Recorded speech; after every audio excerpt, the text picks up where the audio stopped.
The 2022 Acura MDX Type S has finally shown itself out in the public. We're gonna get into it. So Acura has just shown the MDX Type S at Pikes Peak hill climb for the towing vehicle for the Acura race team. It's not exactly how I expected this vehicle to debut itself in public, but it's pretty cool. And they definitely want to show that this new MDX has not only racing heritage and capabilities, but also can tow vehicles if you need it to. So Acura enters 4 race cars in the 99th running of Pikes Peak. Holy cow, this thing's been going on for so long. And it's all being piloted and crewed by the company's R&D engineers. So we have 2 Acura TLX Type S sports sedans being entered and 2 NSX supercars to challenge previous records, because I do believe the NSX has at least one record from last year. So that's pretty cool. But I'm not at Pikes Peak, so I'm not going to be like getting too head over heels over it. But I want to look at the images Acura has shared with us. Now, we haven't seen a Type S in Apex Blue before, but of course this has all sort of decals on it because this is the official vehicle, the towing vehicle. You can see the TLX Type S Pikes Peak vehicle, or one of them, behind it. And isn't it crazy? Gran Turismo sponsoring Pikes Peak. I just think that's really cool. Here's a sick image of all of them together. I mean, that would make for a pretty cool background right there. Next image is, yeah, I guess it's more artistic. Here are the 2 TLX Type S race cars for the Pikes Peak hill climb. This one looks like it could be, I mean, the class this is in is probably close to street stock, and this one obviously being heavily modified. Both of them are pretty darn cool. Yep. And then we actually have images of the MDX Type S. This is in the Tiger Eye Pearl color. Now, we've had images of the MDX Type S before, but not all, I think maybe only 1 or 2. So now we're getting some more releases here from Acura.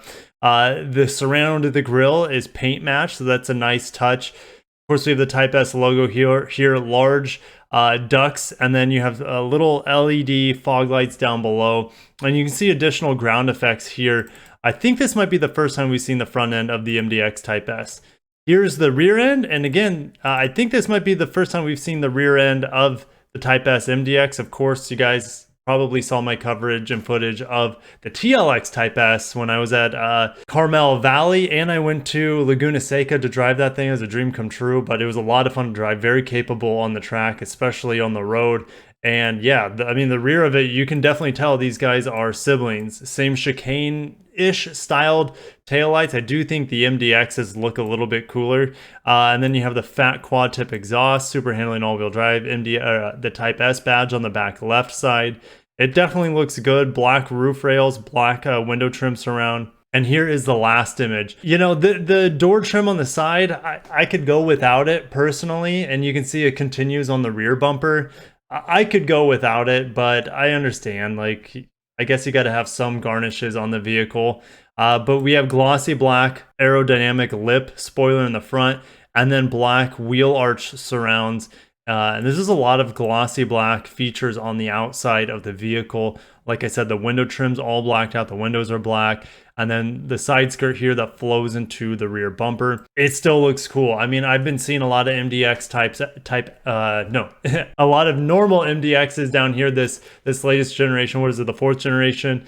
And it looks really good. You see them on the road, they definitely have a really strong presence to them. I also see a lot of GV80s down here, which is a direct competitor. So man, the SUV like luxury segment right now is heating up for this 3-row crossover. The MDX, man, especially this Type S, I cannot wait to get my hands on it. But we also have news today that isn't so heartwarming and gets your heart pumping. Over at Paltan, Honda to discontinue Clarity fuel cell vehicle, as well as the plug-in hybrid of it. And then production of the Legend, which was the Acura RLX here in the States, that got canceled last year. And the Odyssey also to end, but we'll read more about what type of Odyssey they're talking about here. So the Clarity hasn't been out for that long, since 2016.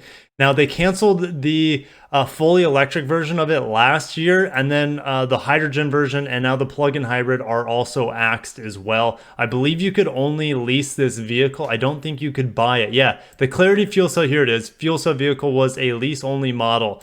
So yeah, and that was a worldwide as far as I know. Paul Tan, I believe, is was it Malaysia? Just want to check. Yeah, Malaysia's #1 source of automotive news. Yeah, this is a worldwide cancellation of the Clarity. I'm not sad about it at all, but I am sad about the discontinuation of the Legend. Now, we have the Sport Hybrid RLX here. It was kind of sad to see that, because the RLX was the, I guess, the successor to the Acura Legend that we got. And then Honda always offered the Legend, aka the Acura Legend slash RLX in Japan. They always offered the Honda variant of it because Acura doesn't exist in Japan. That vehicle was canceled here last year. Now it's official. It's been canceled for Japan. So that's really sad to see that the Legend, and it's weird because they just added level 3. Here it is, level 3 autonomous driving. Now it looked like there's only 100 units available and only through lease. Even though they just rolled out this cutting edge self-driving technology on the Legend, they cancel it like the same year, which is just nuts to me. They probably have something better coming down the hatch.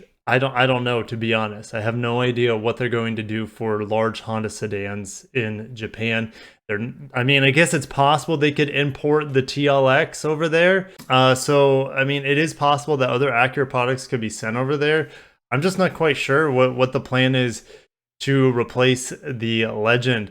And the Odyssey. Now, the Odyssey differs from the United States / North America to Japan. And it's more of a direct competitor to the Toyota Alphard, which you guys get in Asia, but we don't get here in North America. We have the Sienna here. So this is a different model altogether than the North American one. But still, guys, that vehicle has been in production since 1994.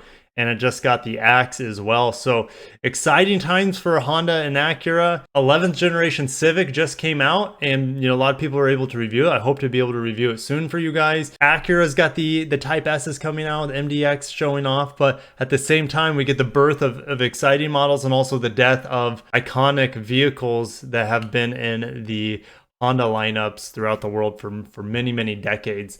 Not the Clarity. I could care less about the Clarity. I mean, the thing's an atrocity. I think it's absolutely hideous.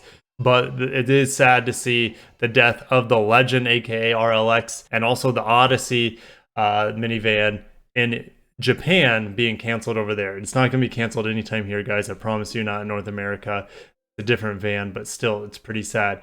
I'll see you guys down in the comments. Thank you so much for watching. Lots of news coming. Stay tuned and peace out.